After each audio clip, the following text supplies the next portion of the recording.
सृजन हुआ अंतर्निनाद का।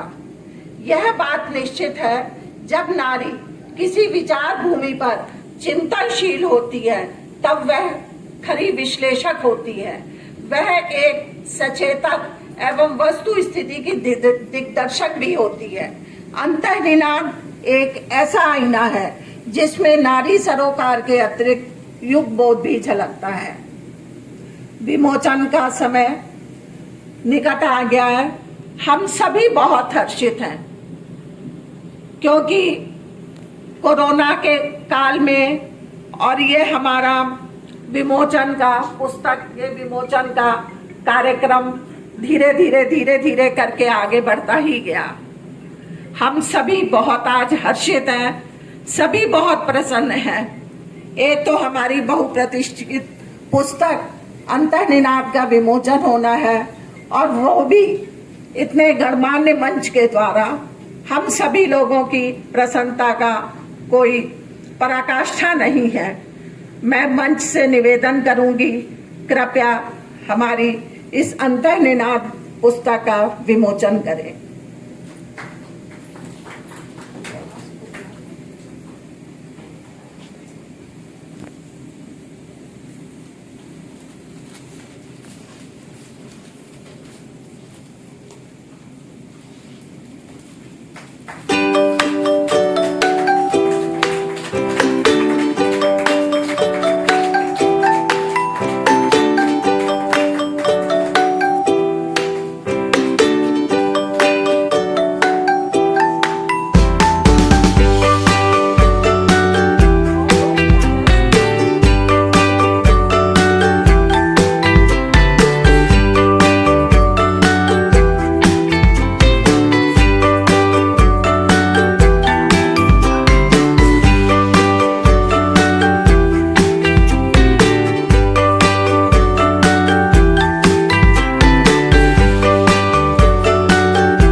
श्रीमती प्रीति आनंद अस्थाना जी, डॉक्टर शिखा श्रीधर जी एवं श्रीमती शशि मल्होत्रा जी के द्वारा किया गया है।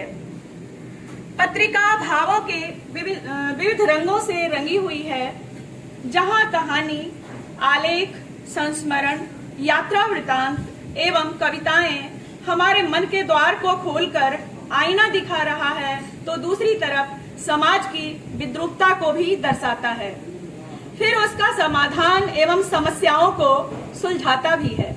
कुल मिलाकर हमारी यह पुस्तक अंतर्निनाद मानवीय संवेदनाओं के संपूर्ण भाव को दर्शा रही है। प्रथम रचना आदरणीय कहानी में आदरणीय सुशीला राठौर जी की कहानी बेटी की सीख। बेटी की सीख में बेटी अपनी माँ को भाभी के साथ कैसे रहना है सिखा रही है, जो तारीफे काबिल है। हर घर में ऐसा होने लगे तो कहीं लड़ाई झगड़े का नामो निशान ही नहीं रहे। बहुत ही सुंदर कहानी है। बहुत बहुत धन्यवाद सुशीला मैम को। प्रीति आनंद जी की कहानी आसियाना में बच्चे जब भी देश या अन्य शहर में चले जाते हैं तब माता पिता घर में अकेले रह जाते हैं।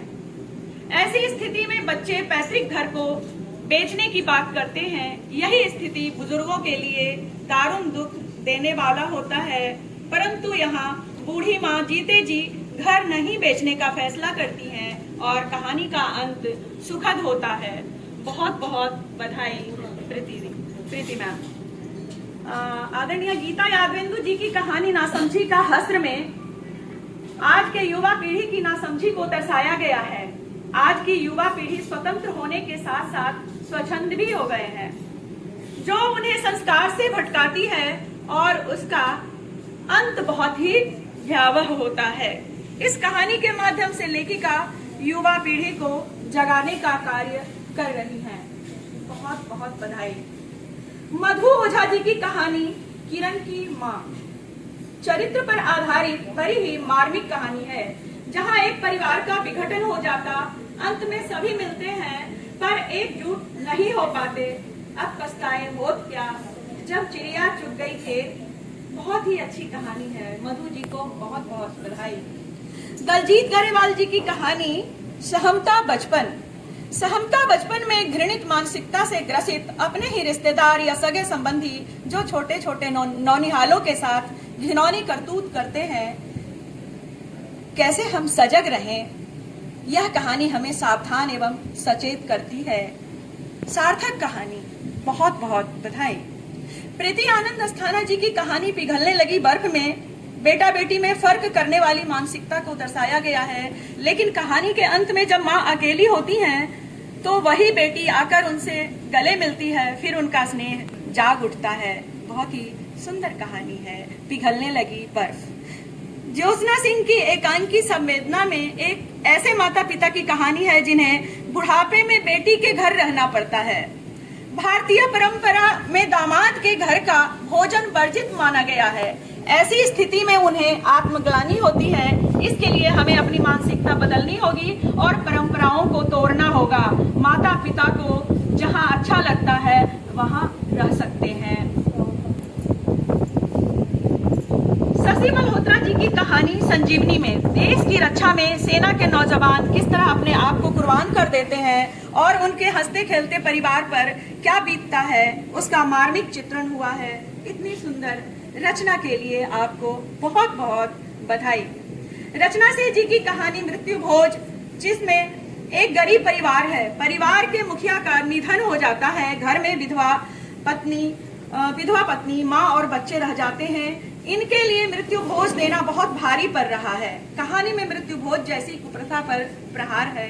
कहानी बहुत ही मार्मिक है। गीता शर्मा जी की कहानी प्रसव पीड़ा की वेदना, यह भी एक मार्मिक कहानी है, जिसमें गर्भवती माँ 9 महीने तक अपने बच्चे को गर्भ में सेती है। जन्म देते समय माँ को जो पीड़ा होती है वह अत्यंत असहनीय होती है। दुर्भाग्यवश जन्म लेने के तुरंत बाद बच्चा दुनिया से चला जाता है, जो अत्यंत पीड़ादायक है। गीता शर्मा जी की अपनी कहानी में मानवीय संवेदना के इस रूप को बहुत ही सुंदर तरीके से रखा है गीता जी ने। और गीता जी आपको बहुत बहुत बधाई। गीता यादवेंदु जी की लघु कथा समझ एक ऐसी कहानी है जिसमें माँ कैसे अपने बच्चे को पढ़ाई के प्रति सचेत करती रहती है, लेकिन बच्चे को अच्छा नहीं लगता। लेकिन जब रिजल्ट अव्वल आता है तो वह सारा श्रेय अपनी माँ को देता है। कोई भी माँ अपने बच्चे के भलाई के लिए ही बोलती है। बहुत ही सुंदर ज्ञान परक लघु कथा है। बहुत बहुत बधाई गीता यादवेंदु जी। शिखा श्रीधर जी की कहानी प्रतीक्षा एक ऐसी कहानी है जो मन को झकझोर कर रख देती है। हंसता खेलता परिवार जिसमें पति पत्नी और उनके बच्चे होते हैं। पत्नी रात्रि में भोजन के साथ प्रतीक्षा कर रही है पति की, जल्दी घर आए और साथ में मिलकर भोजन करें, लेकिन उनके साथ दुर्घटना हो जाती है और वह लौटकर कभी वापस नहीं आते। संसार दुखों से भर जाता है। बड़ी ही मार्मिक कहानी है। आदरणीय शिखा श्रीधर मैम की बहुत बहुत बधाई। आदरणीय राजश्री यादव जी की कहानी आखिर कब तक,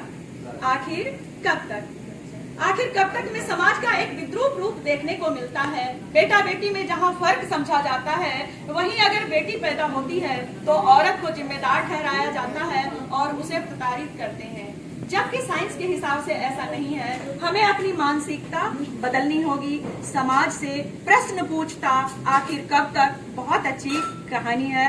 बहुत बहुत बधाई है आपको राजश्री जी। सोनम खिरवाड़ जी की कहानी बुजुर्गों को समय चाहिए, बहुत ही अच्छी कहानी है।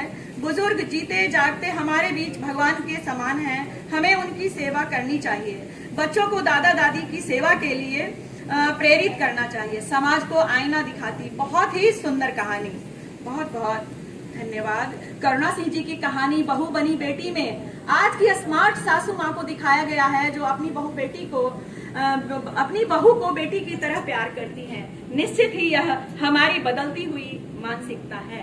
बहुत बहुत बधाई करुणा सिंह जी। मधु बंसल जी की कहानी परोपकार। एक बुजुर्ग माँ की करुण व्यथा है। माँ अपने बेटे के पास मुंबई जाती है, परंतु बेटा बीच रास्ते में ही छोड़कर चला जाता है। जब बेटा वापस नहीं आता है तो कोई दूसरा व्यक्ति उस माँ को अपने घर ले आता है और सेवा करता है। कितनी विडंबना है कि एक माता पिता अपने बच्चे की जिंदगी संवारने में अपनी पूरी जिंदगी लगा देते हैं, लेकिन बुढ़ापे में वही बेटा, बहू, बुजुर्ग माता पिता को घर से बाहर निकाल देते हैं। ये मार्मिक कहानी है। मैं जल्दी पढ़ने की कर रही हूँ, जिससे कि समय की बाध्यता है। विनोद बोहरा जी की लघु कथा हिस्सा भी दर्द से भरी हुई कथा है। अक्सर होता है कि बेटों की शादी हुई नहीं कि घर का हिस्सा बांट शुरू हो जाता है, परंतु माता पिता किसके हिस्से में आएंगे, समाज के सामने यह एक बड़ा प्रश्न बार बार उभर कर आता है। बहुत ही अच्छी लघु कथा है। अब हम चलते हैं संस्मरण एवं यात्रा वृतांत की ओर। यात्रा वृतांत में सुजाता सिंह लिखती हैं कि लंदन यात्रा के दौरान उनके साथ कुछ ऐसा वाकया हुआ जिसमें उन्होंने अनुभव किया कि अगर हमें किसी व्यक्ति को कुछ सिखाना है तो क्रोध करने की जगह उसे प्यार से और व्यवहार में लाकर सिखाना चाहिए। यही सही सभ्यता है जो वाकई में दिल को छू जाती है। बहुत ही सुंदर संस्मरण सुजाता जी। वही विनोद बोहरा जी अपने परिवार के साथ केदारनाथ, बद्रीनाथ धाम, हरिद्वार एवं ऋषिकेश धाम की यात्रा का वर्णन बहुत ही सुंदर तरीके से किया है। उन्होंने एक एक जानकारी, कहां से कितनी दूरी है, कैसे वहां तक पहुंचना है, सबका ब्यौरा देते हुए बहुत ही सुंदर संस्मरण लिखा है। बहुत बहुत बधाई विनोद जी। अब हम आते हैं लेख की ओर। अब हम जो कि तृतीय भाग है पुस्तक की, निबंध व लेख की ओर। आदरणीय मीरा गुप्ता जी का लेख है एक माँ का जीवन। वह कहती है, सागर सा गहरा शब्द माँ पढ़ने और सुनने में बहुत छोटा लगता है, लेकिन जब बच्चा माँ बोलता है तो लगता है पूरा मुंह खोल लिया और सारा ब्रह्मांड। श्रीधर जी की रचना सर्दी का मौसम। आदरणीय अपर्णा पोद्दार जी की रचना सर्दी का मौसम। गीता यादवेंदु जी की रचना चिंताएं एक माँ की। शारदा गुप्ता जी की मैं और मेरे पिता। डॉक्टर अमिता सरकार जी की बहुत साल हुए माँ, मन के भीतर छिपा हुआ बच्चा। डॉक्टर रश्मि श्रीधर जी की रचना बाबुल बंधन माँ अभिलाषा। सुजाता सिंह जी की माता पिता दो बेटियां। रियंका सिंह मैम की रचना यादें रह जाती हैं, यादें याद आती हैं। सोनम खिरवाड़ मैम की रचना लम्हे। आप सभी की बेहतरीन रचनाएं समाज को जागरूक कर रही हैं, एक दिशा दे रही हैं। समय की बाध्यता है। पुस्तक को आत्मसात करेंगे तो पाएंगे कि गागर में भावों का सागर समाहित है।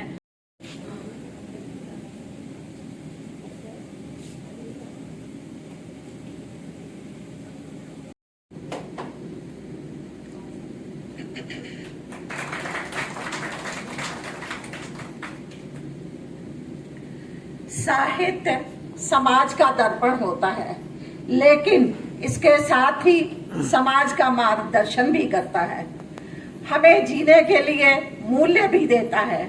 साहित्य उपदेश नहीं करता, वरन संकेत में कुछ अनमोल निष्कर्ष दे जाता है। ये मात्र पल दो पल में नहीं होता, वरन अनवरत काल से परिवर्तन की एक गतिमय प्रक्रिया चलती रहती है।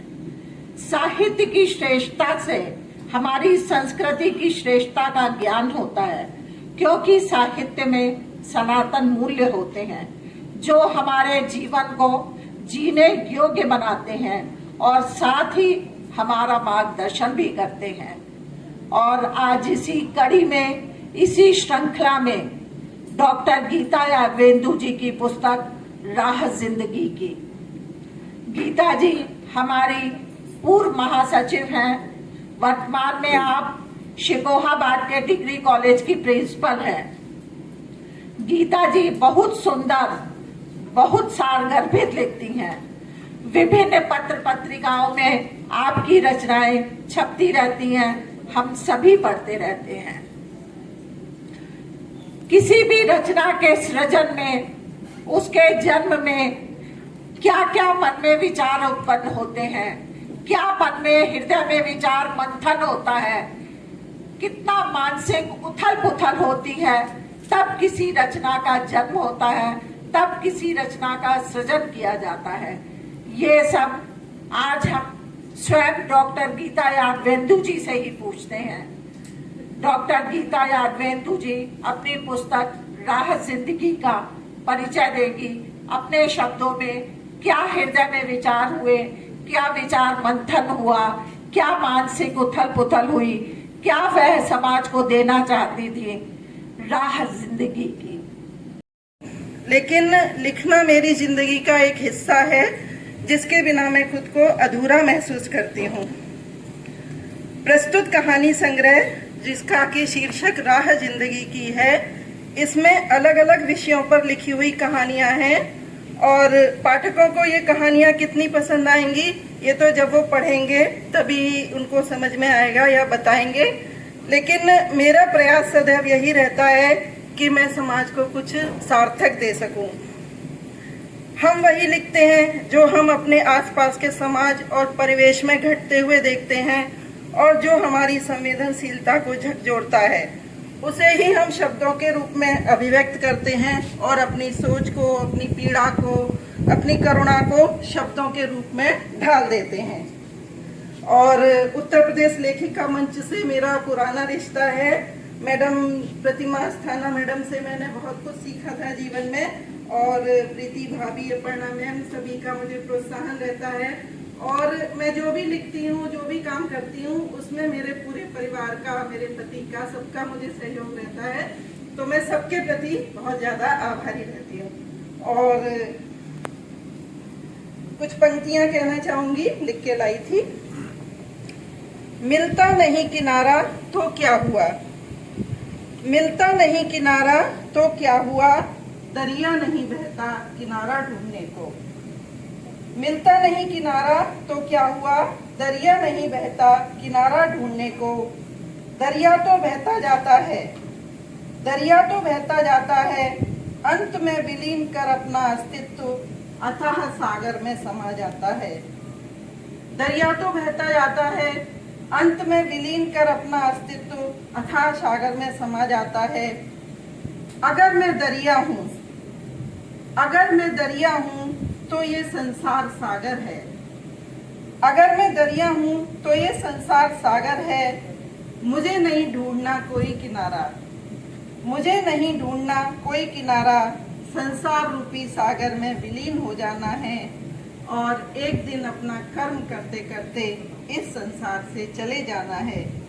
ज्यादा नहीं सोचना, बस अपना कर्म करते जाना है।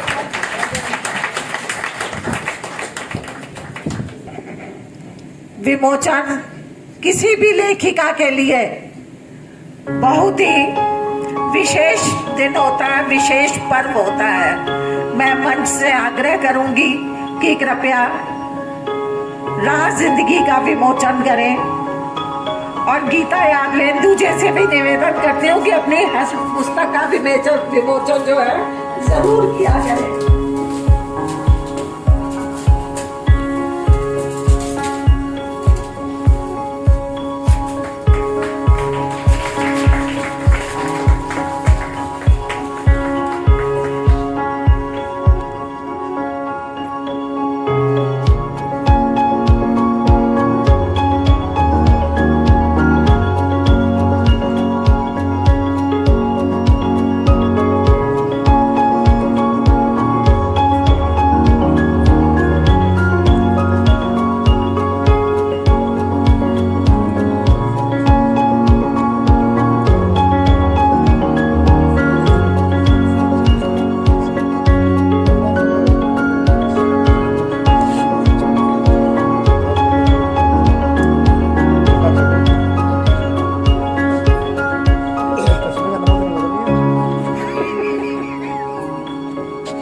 करता है तो उसमें नंबर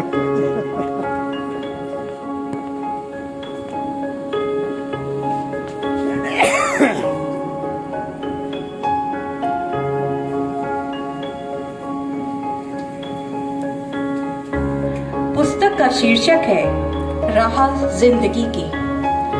डॉक्टर गीता यादवेंदु द्वारा सृजित कहानी संग्रह राह जिंदगी की अपने भीतर विविध विषयों, सामाजिक प्रश्नों एवं भावनाओं पर आधारित कहानियों को सहेजे हुए है।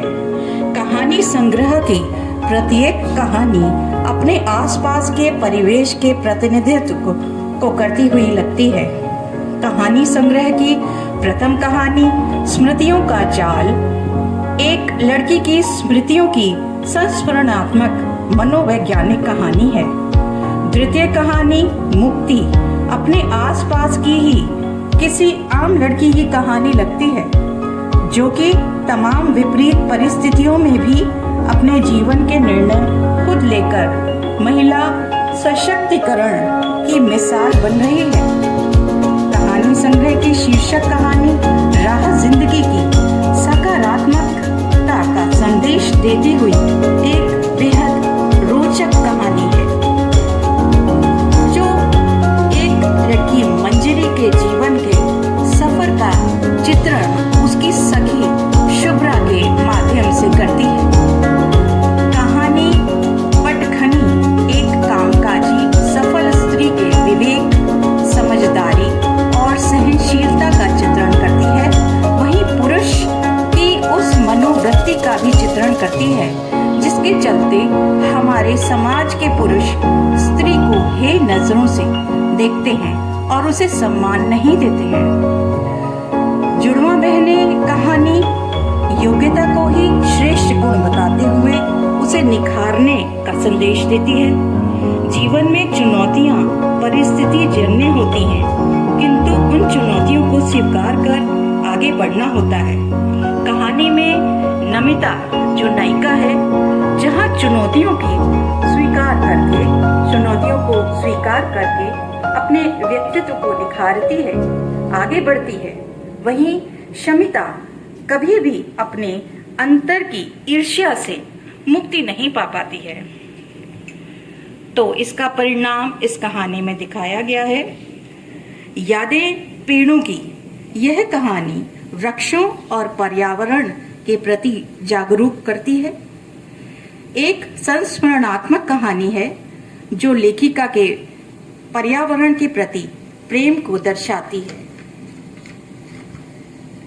अगली कहानी नासमझी का हश्र आज की नवयुवतियों की उस सोच का चित्रण करती है जिसके चलते वे विवाह के पश्चात ससुराली जनों को बोझ समझकर केवल पति के ही साथ रहना चाहती हैं और पति को अपने परिवार से दूर कर देना चाहती हैं, जिसके चलते वे पति व परिवार की नजरों में अपना मान सम्मान तो खोती ही हैं, साथ ही कुंठा का भी शिकार हो जाती हैं। परिवर्तन की गति यह कहानी स्मिता के चरित्र के माध्यम से एक सुंदर संदेश देती है कि जहां सादगी और सच्चाई की कदर की जाती है, वहां शांति और समृद्धि की कमी नहीं होती है। अनुत्तरित प्रश्न यह कहानी बताती है कि जो प्रेम मात्र दैहिक आकर्षण और बाहरी चमक दमक के कारण उत्पन्न होता है, उसकी परिणति अक्सर कहानी के अंत की तरह ही होती है। अंधा शोर यह कहानी आजकल के वातावरण में बच्चियों के साथ हो रही हैवानियत को उजागर करती है। कहानी दृढ़ संकल्प नायक अमित के उस जज्बे को और संकल्प की प्रशंसनीय रचना है, जो संदेश देती है कि मदद करनी चाहिए पर जरूरतमंद लोगों की ही करनी चाहिए, समाज के अवांछनीय तत्वों की नहीं। कहानी संग्रह की कई कहानियां दिल्ली प्रेस की प्रसिद्ध पत्रिकाओं सरिता, गृहचोभा, सरस, सलिल में प्रकाशित हो चुकी हैं। कुल मिलाकर डॉक्टर गीता यादवेंदु की प्रस्तुत कहानी संग्रह राह जिंदगी की कि प्रत्येक कहानी उनके जीवन की प्रति सकारात्मक सोच, स्त्री जीवन के प्रति उनके दृष्टिकोण को स्पष्ट करती है।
सारस्वत प्रतिभा से संपन्न लगभग 40 वर्षों से साहित्य सेवा के प्रति पूर्ण समर्पित भावी कवित्रियों और साहित्यकारों के लिए प्रेरणा स्रोत विदुषी श्रीमती प्रगति गुप्ता को प्रोफेसर प्रतिमा अस्थाना साहित्य सम्मान 2022 से अलंकृत करते हुए उत्तर प्रदेश लेखिका मंच के हम सभी सदस्य गौरवान्वित और आह्लादित हैं। हम सभी आपके उज्जवल भविष्य की कामना करते हैं।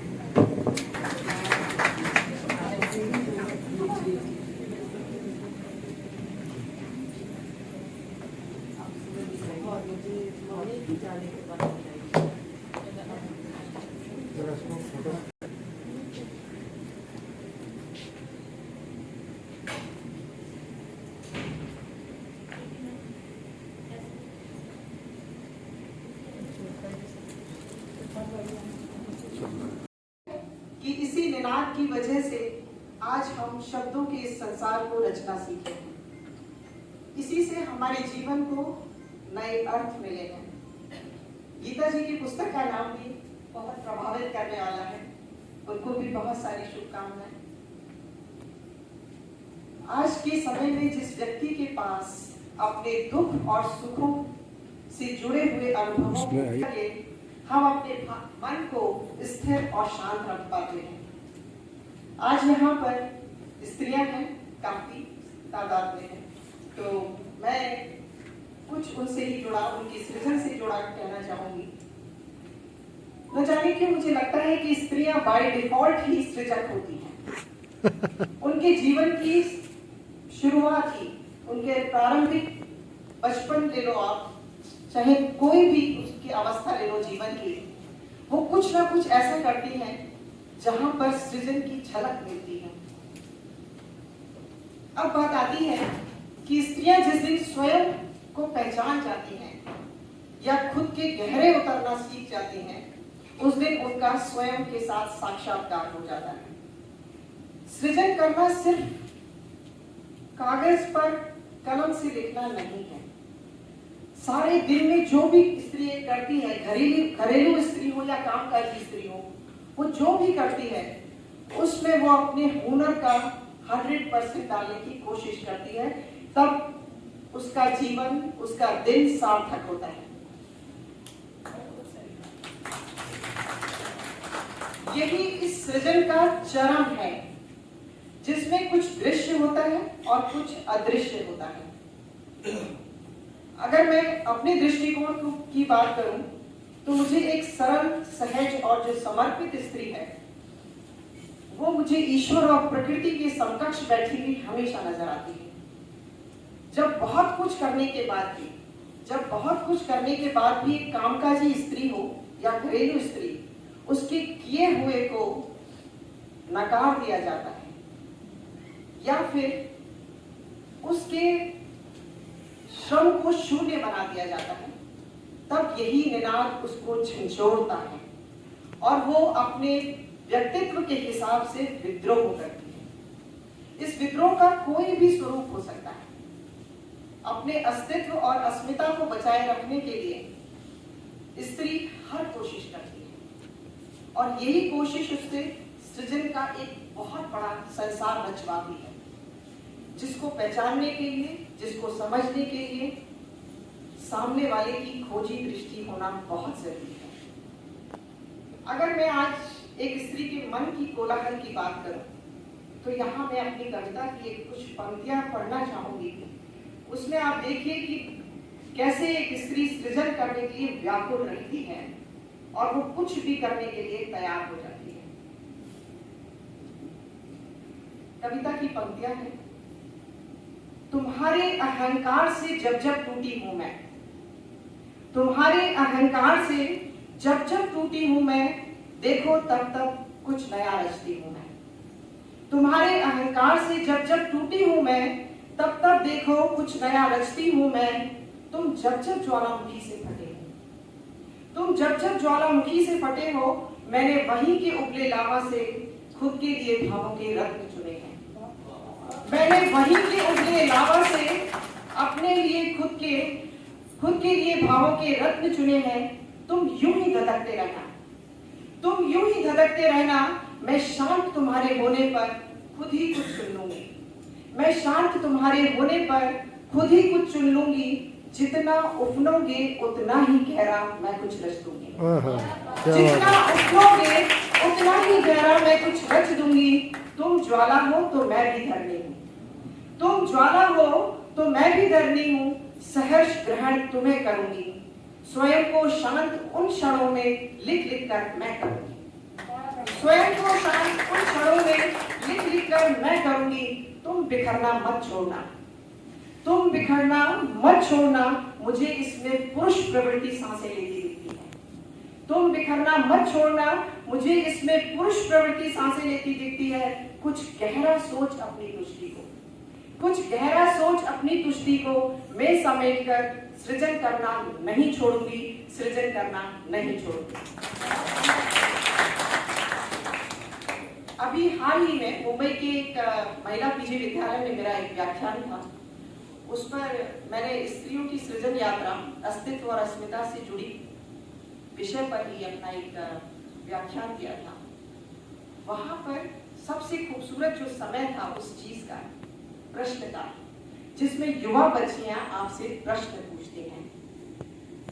जब वो प्रश्न काल चल रहा था, मुझे हर बच्ची के, कुछ बच्चियों के प्रश्न बहुत अच्छे थे और मुझे लगा कि वो बच्चियां किसी ना किसी तरह हर एक स्त्री के मन के कोलाहल को बयां कर रही हैं। तो ये ऐसी स्थिति होना एक लेखक के लिए कि उस प्रश्न काल में वो जिन बच्चियों के प्रश्नों के उत्तर दे रहा है, वो कहीं ना कहीं उससे जुड़ा हुआ है। अब बात आती है कि मैं क्यों लिखती हूँ, वो कौन सी स्थितियां, परिस्थितियां हैं जो मुझे लिखने के लिए विवश करती हैं।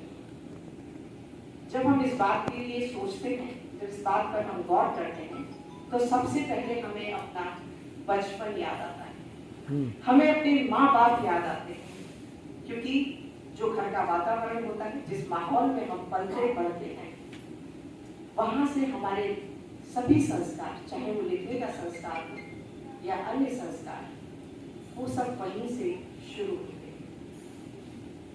अब जहां तक लेखन का सवाल है, मेरे पापा डॉक्टर बनवारी लाल गुप्ता की भी 2 पुस्तकें आई, वो भी लिखते थे, और मेरी मामा उषा गुप्ता, जो कि शायद मेरे लिए बहुत बड़ी चीज है और प्रेरक है मेरी। उनसे जब वो मैंने उनको अपने बचपन से डायरी लिखते हुए देखा।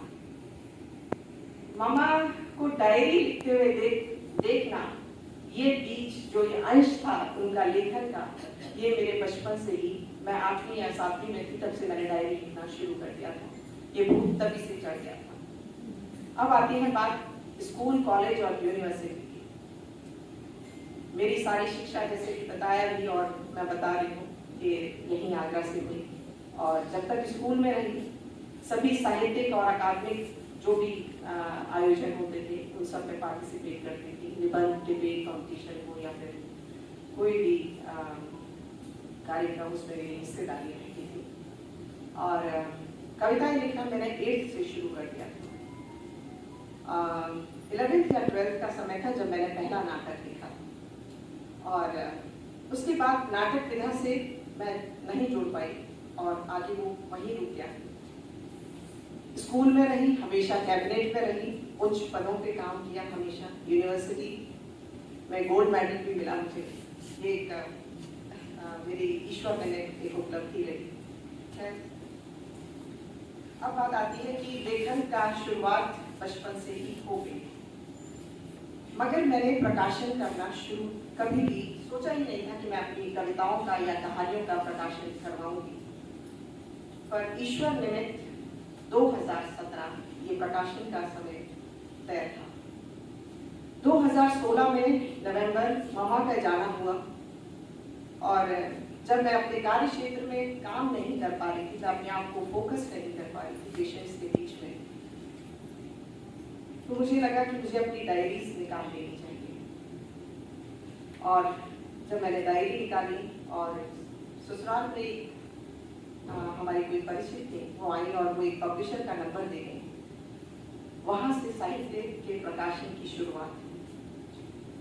वो 2017 से प्रकाशन शुरू हुआ। 10 पुस्तकें आई, एक के बाद एक, क्योंकि प्रकाशक की ये जिद थी कि साल में मुझे आपकी 2 किताबें लानी है। उन्होंने फ्री ऑफ कॉस्ट छापी। सबसे बड़ी यही हौसला मेरे को मिला कि ऐसा भी होता है क्या। उन्होंने वो सब किया। हर पुरस्कार, हर पुस्तक को कोई ना कोई सम्मान या पुरस्कार मिला। सम्मान और पुरस्कार मिलना किसी भी निमित्त के अधीन होता है, और मैं इसको ये मानती हूँ कि मेरे जिस कार्य क्षेत्र में मैंने काम किया वहाँ पेशेंट्स की ब्लेसिंग्स इसमें साथ थी, क्योंकि इतना सब कुछ इतने कम समय में मिल जाना बगैर किसी की ब्लेसिंग्स के पूरा नहीं।